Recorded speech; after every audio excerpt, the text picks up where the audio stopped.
বিড়াল ছানা যখন সকালে স্কুলে যাচ্ছিল তখন দুষ্টু চিতাবাঘ এসে বিড়াল ছানাটাকে কাদার মধ্যে ফেলে দিয়ে চলে যায়। হা হা, ছোট্ট বিড়ালটার সাথে দুষ্টুমি করতে তো ভালোই লাগে। ওকে প্রতিদিন কাদায় ফেলে দিয়ে আমি ওর স্কুলে যাওয়ায় আটকে দেব। দুষ্টু বাঘের কারণে একদিনও স্কুলে যেতে পারি না। বলতে বাবা দাঁড়া, তোর শরীরটা আমি পরিষ্কার করে দিচ্ছি। এইবার মনে হচ্ছে ওই দুষ্টু চিতাকে একটা শিক্ষা দিতেই হবে। যাই যাই, আজকেও গিয়ে দেখি ওই বিড়ালের বাচ্চাটাকে পাই কিনা। ছোট বিড়াল ছানা এবং তার মা মিলে জঙ্গলের মধ্যে আতশবাজি ফাটাতে শুরু করে, যার বিকট শব্দে জঙ্গলের শুকরগুলো উল্টাপাল্টা ভাবে দৌড়াতে শুরু করে। আরে আরে, কি রাস্তার মধ্যে তো শুকর আলো কোত্থেকে? ওরে বাবা! শুকরদের ধাক্কাকে বাঘটা তো রাস্তার মধ্যে পড়ে আহত হয়ে যায়। এরপর কিছু হাতি ডাক্তার এসে বাঘটাকে হাসপাতালে নিয়ে যেতে শুরু করে। হ্যাঁ হ্যাঁ, দুষ্ট চিতাবাঘ, তুই আমার ছেলেকে স্কুলে যেতে আটকে দিয়েছিলি। এবার তো তোকে উচিত শিক্ষা দিয়ে দিয়েছি। যা, এবার গিয়ে হাসপাতালে ভর্তি হয়ে থাক।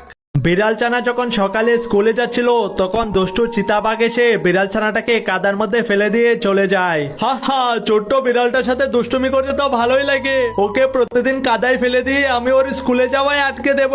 দুষ্টু বাঘের কারণে একদিনও স্কুলে যেতে পারি না। বলতে বাবা দাঁড়া, তোর শরীরটা আমি পরিষ্কার করে দিচ্ছি।